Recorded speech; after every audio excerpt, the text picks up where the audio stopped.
السلام علیکم ورحمۃ اللہ وبرکاتہ۔ الحمد للہ وکفیٰ وسلام علی عبادہ الذین اصطفیٰ، اما بعد فاعوذ باللہ من الشیطان الرجیم، بسم اللہ الرحمن الرحیم۔ ولولا اذ سمعتموہ قلتم ما یکون ان نتکلم بہذا سبحانک ھذا بہتان عظیم، صدق اللہ العظیم۔ میرے محترم و معزز حضرات علماء کرام اور علوم الحدیث سے وابستہ یا علوم فقہ و دعویٰ سے وابستہ نوجوان دوستوں اور بھائیوں، آپ کے دیار میں آ کر یہاں کی علمی سرگرمیوں کو دیکھ کر دل باغ باغ ہو گیا، بہت خوشی ہوئی۔ اور یہ بھی کہ چونکہ بڑے ادارے بھی یہاں ایک سے ایک ہیں، بڑے بڑے دارالعلوم ہیں جو مختلف قسم کے شعبوں سے آباد ہیں، طلباء کی تعداد بھی خوب ہے، اور الگ سے چھوٹے چھوٹے تخصصاتی ادارے اور مراکز بھی قائم ہیں۔ انہی میں سے یہ مرکز الدعوہ، یہ مرکز التعلیم و تربیہ ہے، جو ابھی ہے تو ابتدائی مرحلے میں، لیکن جس طرح سے سرگرمی اور نشاطات یہاں دیکھی جا رہی ہیں، امید ہے کہ یہ بہت بڑا تناور درخت بنے گا انشاءاللہ۔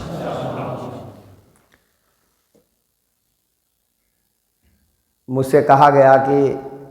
علوم حدیث کے شعبوں یا علوم الحدیث کے شاخوں میں سے پہلوؤں میں سے کسی پہلو پر میں گفتگو کروں، تو میں نے جو آیت کریمہ پڑھی ہے، اس آیت میں اللہ تبارک و تعالی نے ثقہ صدوق راوی کے روایت کے باوجود اس کو عقل کی میزان پر پرکھنے اور دائیں بائیں قرائن اور دلائل کو دیکھ کر اس کے تسلیم کیے جانے اور نہ کیے جانے کی طرف اللہ نے اشارہ فرمایا ہے۔ ام المومنین عائشہ صدیقہ رضی اللہ تعالی عنہا پر ہلاک ہونے والے، طعن کرنے والے اور الزام لگانے والے الزام لگاتے رہے، اور جس میں سب سے بڑا کھیل کھیلا تھا عبداللہ ابن ابی منافق، رئیس المنافقین نے، کہ نبی کریم صلی اللہ علیہ وسلم کی حرم محترم پر کردار کشی کر کے اور گھناؤنا الزام لگا کر کے آپ کی شبیہ خراب کر دی جائے، یہ اس کا مقصد تھا۔ یعنی حضور صلی اللہ علیہ وسلم کی شبیہ لوگوں میں خراب کر دی جائے کہ صاحب یہ کیسے نبی ہیں کہ ان کے گھر میں ان کی بیوی جو ہیں وہ کردار کے اعتبار سے اچھی نہیں ہے۔ لیکن اللہ تبارک و تعالیٰ کا تو معاملہ یہ ہے کہ یریدون لیطفئوا نور اللہ بافواہہم واللہ متم نورہ ولو کرہ الکافرون۔ چاہے یہ کافرین، منافقین اور مشرکین ان کو پسند نہ ہو، اللہ کو تو اپنے نور کا اتمام کرنا ہے۔ ایک ایسے بھولے بھالے انسان حضرت صفوان ابن معطل رضی اللہ تعالی عنہ کے ساتھ الزام لگایا۔ اما عائشہ رضی اللہ عنہا کو، جیسا کہ آپ کو سب جانتے ہیں، پتہ ہی پہلے نہیں چلا تھا، بعد میں جب پتہ چلا تو اس پر انہوں نے کہا تھا کہ بھلا بتائیے وہ ایسے آدمی تھے کہ ان کو تو کچھ بھی پتہ نہیں تھا۔ وہ تو کہتے ہیں کہ میں نے کبھی کوئی کسی خاتون اور کسی عورت کا میں نے کبھی پردہ اٹھایا ہی نہیں۔ وہ تو ایسے بھولے بھالے آدمی تھے۔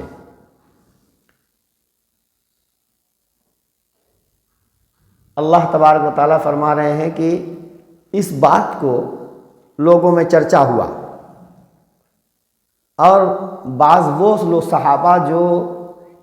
بھولے بھالے تھے اور ان کو بھی مطلب اتنی وہ نہیں دور تک انہوں نے نہیں سوچا کہ اس کا انجام کیا ہوگا، افواہ اور پروپیگنڈے سے متاثر ہو کر ان کی زبان پر بھی یہ بات آئی، انہوں نے بھی یہ بات کہہ دی۔ ام المومنین حضرت زینب بنت جحش رضی اللہ عنہا کی بہن حمنہ بنت جحش بھی اس میں شریک ہو گئی تھیں۔ حضرت ابو بکر رضی اللہ تعالی عنہ کے پھوپھیزاد بھائی ہوتے تھے یا دور کے رشتہ دار ہی تھے، وہ مصطح ابن اثاثہ، جو ان کی والدہ خود حضرت ابو بکر رضی اللہ تعالی عنہ کے یہاں رہا کرتی تھیں، اور مصطح پر حضرت ابو بکر رضی اللہ عنہ بہت خرچ کیا کرتے تھے، معلوم ہے۔ وہ بھی اس میں مبتلا ہو گئے تھے، ملوث ہو گئے تھے، ان کی زبان پر بھی یہ بات آ گئی تھی۔ حضرت حسان ابن ثابت رضی اللہ تعالی عنہ کا بھی نام آتا ہے، لیکن علامہ کشمیری رحمۃ اللہ علیہ فرماتے ہیں کہ نام تو آتا ہے، لیکن حضرت حسان بن ثابت رضی اللہ عنہ کے متعلق یہ بات ثابت نہیں ہے، ذکر ان کا آتا ضرور ہے، لیکن انہوں نے خود اپنی زبان سے جو تعریف کی ہے ام المومنین عائشہ رضی اللہ عنہا کی، حسان رضان والا جو شعر ہے، حسان رضان لا تظنوا بریبۃ، اس طریقے سے، تو یہ وہ شعر بھی ہے۔ تو قرآن میں یہ پورا قصہ لمبا ہے، اور حدیث افک امام بخاری رحمۃ اللہ علیہ نے اور دوسرے محدثین نے بہت طویل داستان و روایت نقل کی ہے، قصہ نقل کیا ہے۔ قرآن یہ تعلیم دے رہا ہے کہ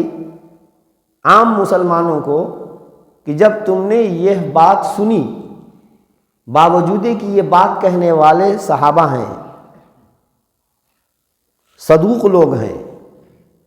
چلو عبداللہ ابن ابی منافق ہے، لیکن حسان ابن ثابت مثلا، مصطح ابن اثاثہ مثلا، حمنہ بنت جحش مثلا، یا اور بھی کچھ لوگ، کچھ کے بارے میں ثبوت ہوا، کچھ کے بارے میں ثبوت نہیں ہوا، تو یا کسی نے اقرار کیا، کسی نے اقرار نہیں کیا، باقاعدہ حد جاری کی گئی۔ تو قرآن یہ کہتا ہے کہ ایسا کیوں نہیں ہوا کہ جب تم نے یہ بات سنی تھی، گھناؤنی بات، تو سنتے ہی تم نے کیوں نہیں منع کر دیا، اور یہ کیوں نہیں کہہ دیا کہ سبحانک ھذا بہتان عظیم، اے اللہ آپ پاک ہیں، یہ کھلا ہوا ایک بڑا فراڈ ہے۔ آپ کو تو یہ کہہ دینا تھا۔ کیوں؟ اس لیے کہ نبی ہر اعتبار سے کامل اور مکمل ہوتا ہے، خود کیریئر لیس نہیں ہوتا، اس کا ماحول بھی کیریئر لیس نہیں ہوتا، داغدار نہیں ہوگا نبی۔ اس لیے یہ تو ہو سکتا ہے کہ نبی کی نکاح میں کوئی کافرہ ہو، یہ ہو سکتا ہے، لیکن یہ نہیں ہو سکتا کہ نبی کی بیوی فاحشہ ہو۔ لوط علیہ السلام کی بیوی کافرہ تھی، لیکن جب عذاب آیا تو اللہ کے عذاب سے وہ بھی نہیں بچ سکی۔ تو یہ تو ہو سکتا ہے، لیکن یہ نہیں ہو سکتا کہ کوئی فاحشہ کردار کے اعتبار سے گری ہوئی خاتون ہو، ایسا نہیں ہو سکتا، کیونکہ یہ نبی کی عزت، نبی کی قد و قامت کا مسئلہ ہے۔ تو اے مسلمانوں، مسلمانوں کو خطاب ہے کہ اے مسلمانوں، جب تم نے یہ بات سنی اور کہنے والا مہما کان ثقتاً و صدوقاً، کتنا ہی زیادہ وہ ثقہ و صدوق ہو، اگر یہ بات اس ناحیے سے تھی کہ نبی کی حرم کو داغدار کرنے سے متعلق تھی، تو اس وقت تمہیں بے سوچے سمجھے، بغیر اس پر دھیان دیے ہوئے تمہیں ابتداءً کہہ دینا چاہیے کہ ھذا بہتان عظیم، یہ بات ماننے کے لائق نہیں ہے۔ معلوم یہ ہوا کہ درایت، روایت راوی کے صحیح ثقہ ہونے کے باوجود بھی اس کے طریق سے جو مضمون نقل ہو کر کے آ رہا ہے، اس کو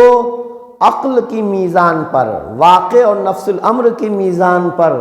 اسی طریقے سے دلائل قویہ کی میزان پر تولنا ضروری ہے، تب جا کر کے اگر اس پر وہ صحیح آتا ہو تو اس کو مانا جائے گا، ورنہ نہیں مانا جائے گا۔ تو اس میں درایتی پہلو پر توجہ دی گئی ہے، درایتی پہلو کی جانب توجہ مبذول کرائی گئی ہے۔ یہی وجہ ہے کہ صحابہ کرام میں اماں عائشہ رضی اللہ عنہا خود فقیہہ ہیں، حضرت عمر فاروق رضی اللہ تعالی عنہ کو وحی سے کس قدر مناسبت ہے۔ نبی کریم صلی اللہ علیہ وسلم کے حوالے سے ایک بات بیان کی گئی، حضرت عبداللہ ابن عمر رضی اللہ عنہ اور ان کے والد حضرت عمر ابن خطاب رضی اللہ عنہ، کیا حضور صلی اللہ علیہ وسلم حضرات نے نقل فرمایا کہ حضور صلی اللہ علیہ وسلم نے فرمایا ہے کہ المیت یعذب ببکاء اہلہ علیہ، میت کو اس کے گھر والوں کے رونے کی وجہ سے عذاب دیا جاتا ہے۔ تو اماں عائشہ رضی اللہ عنہا نے جب یہ بات سنی تو کیا کہا کہ رحم اللہ ابا عبد الرحمن، اللہ ابو عبد الرحمن پر رحم فرمائے، نبی کریم صلی اللہ علیہ وسلم نے یہ نہیں فرمایا ہے۔ ایک روایت میں دونوں کے متعلق ہے کہ ما کانا کاذبین ولا مکذبین، وہ جھوٹے بھی نہیں ہیں اور ان کو جھٹلایا بھی نہیں جائے گا، لیکن کوئی نہ کوئی غلط فہمی ہوئی ہے، اور غلط فہمی یہی ہوئی ہے کہ حضرت صلی اللہ علیہ وسلم نے فرمایا تھا کچھ، تھوڑے سے فرق سے سننے والے نے جو سنا تو اس کو سمجھا کچھ،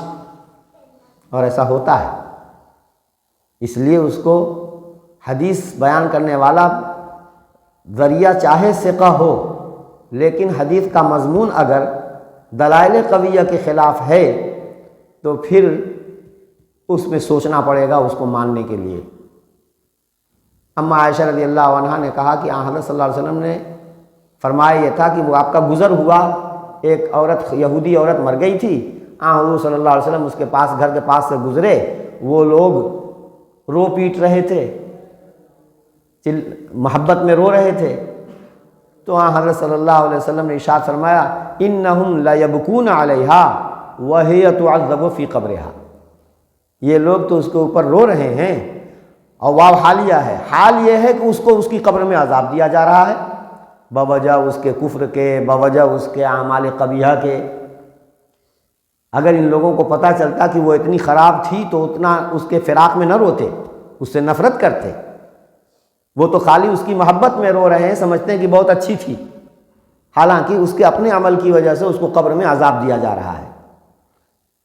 یہ نہیں نبی پاک صلی اللہ علیہ وسلم نے ارشاد فرمایا کہ المیت یعذب ببکاء اہلہ علیہ، کہ گھر والوں کے رونے کی وجہ سے میت کو عذاب دیا جائے گا۔ کیسے نبی پاک صلی اللہ علیہ وسلم یہ بات فرمائیں گے جبکہ قرآن کہتا ہے لا تزر وازرۃ وزر اخری، کہ کوئی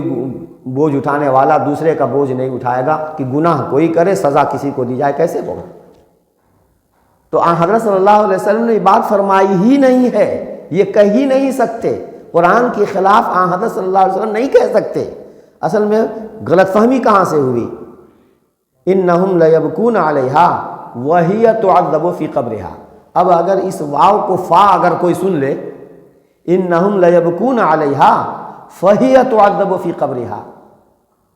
یہ لوگ اس پر رو رہے ہیں پس اس کو قبر میں عذاب دیا جائے، تو تفریح ہو گئی اسی پر، ان کے بکا پر عذاب کی تفریح ہو گئی۔ اس کا مطلب ان کے بکا کی وجہ سے اس کو عذاب ہو رہا ہے۔ اسی کو آپ بالمعنی روایت کریں تو المیت یعذب ببکاء اہلہ علیہ، اس کی دوسری تعبیر ہے۔ دیکھ رہے ہو نا بات کہاں سے کہاں پہنچ جاتی ہے۔ تو جب حضرات صحابہ جو براہ راست قرآن اتر رہا ہے اور نبی کریم صلی اللہ علیہ وسلم سے مستفید ہو رہے ہیں، ان تک کے سمجھنے میں غلط فہمی ہو سکتی ہے، تو بعد کے راوی جب کوئی حدیث بالمعنی روایت کریں گے تو ان سے تو غلط فہمی ہونے کے اور امکانات ہیں نا۔ اس لیے فہم حدیث کے لیے ادلہ قویہ سے معارضہ اور موازنہ ضروری ہے۔ اخبار آحاد کوئی کے مقتضا پر عمل کرنے سے پہلے دیکھا جائے گا کہ کتاب اللہ کے حکم صریح کے خلاف تو نہیں ہے، اس کا مضمون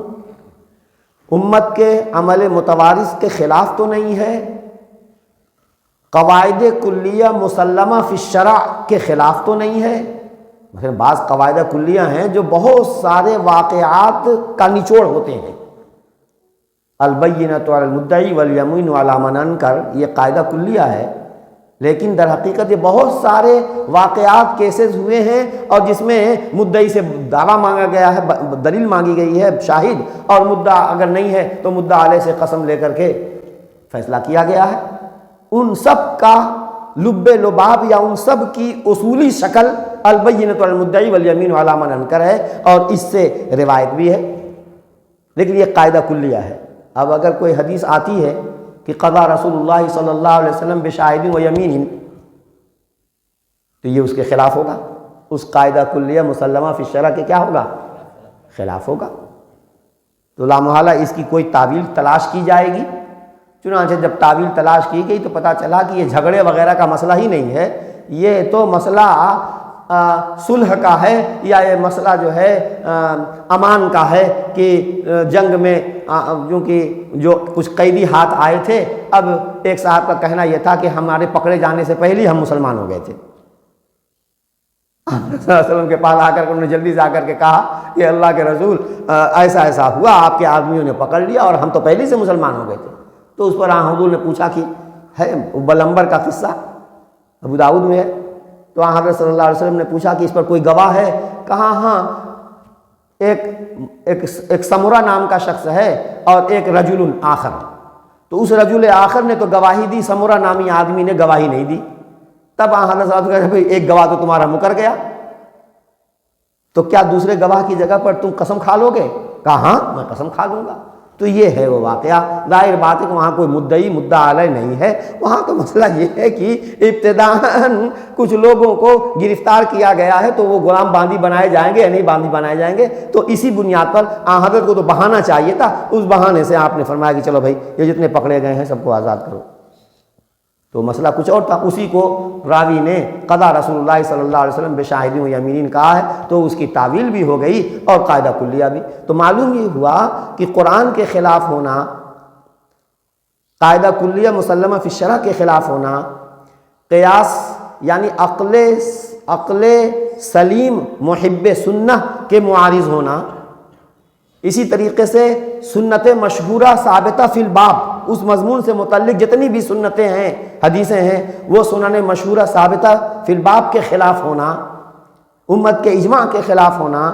یا خبر واحد کا کسی ایسے کیس میں آنا کہ جس میں سب کو علم ہونا چاہیے، عموم بلوا ہے، لیکن ایک ہی آدمی کا اس کو بیان کرنا، یہ سب اس بات کی علامت ہے کہ صاحب جو ہے حدیث کے اندر ثبوت میں یا اس کے فہم میں کہیں نہ کہیں سے کوئی گڑبڑی ہوئی ہے۔ اس لیے ہم ان ادلہ قویہ پر عمل کریں گے، اور اس کی کوئی مناسب تعویل ہوگی تو تعویل کریں گے، نہیں کریں گے تو چھوڑ دیں گے۔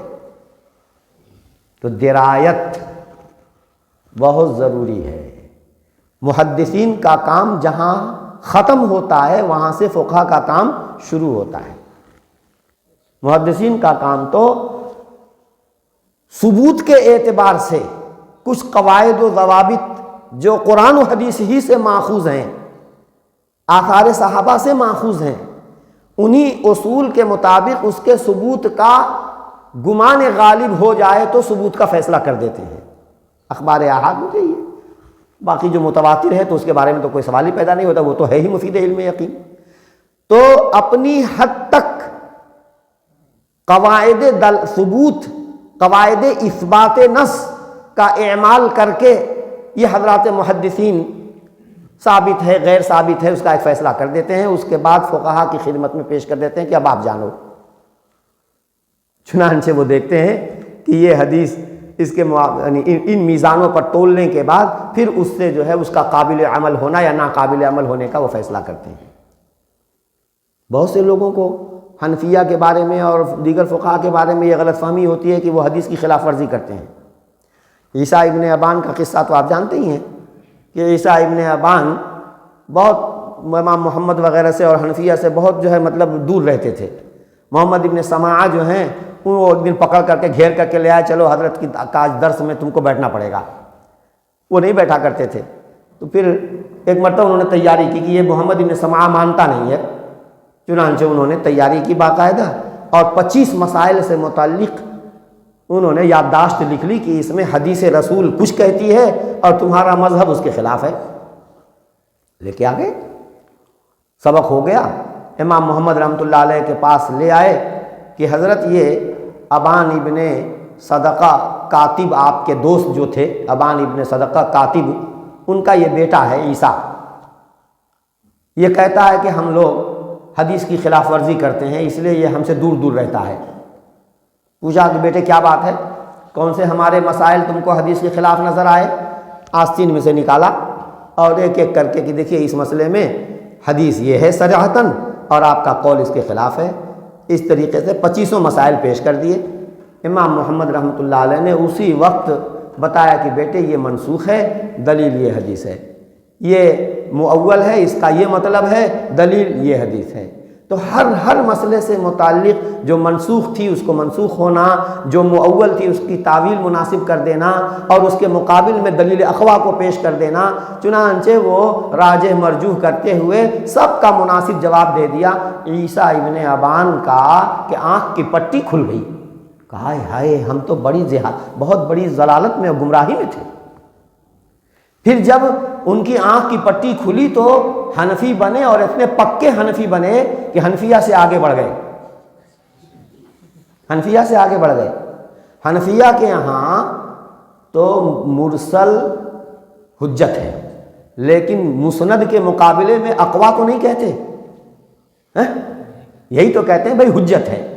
کیونکہ قرون ثلاثہ مشہود لہا بالخیر کا کوئی راوی اگر ہے تو حضرت صلی اللہ گمان غالب یہی ہے کہ ٹھیک ہے اس کا پتہ نہیں ہے، لیکن گمان غالب یہی ہے کہ وہ ثقہ ہوگا، کیونکہ اس زمانے کے متعلق حضرت صلی اللہ علیہ وسلم نے خیر کی ضمانت لی ہے، یہی ہوگا نا۔ تو مرسل حجت ہے، لیکن عام حنفیہ اس مرسل کو سند متصل سے آئی ہوئی حدیث پر فوقیت تو نہیں دیتے نا، لیکن عیسیٰ ابن ابان کیا کہتے ہیں کہ مرسل مسند سے اقوا ہے، مرسل مسند سے اقوا ہے۔ پوچھا گیا دلیل، کہ دلیل یہ ہے کہ اگر کسی نے سند متصل سے بیان کیا تو وہ تو اس نے تم کو محول کر دیا کہ یہ ہے آدمی بیان کرنے والا، دیکھ لو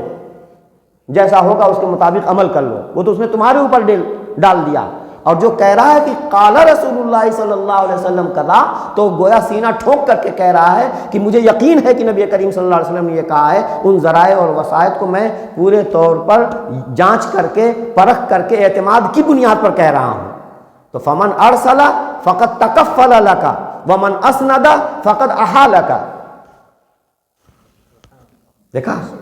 تو جب بات سمجھ میں آ گئی تو صاحب حنفیوں سے بھی آگے بڑھ گئے عیسیٰ ابن ابان۔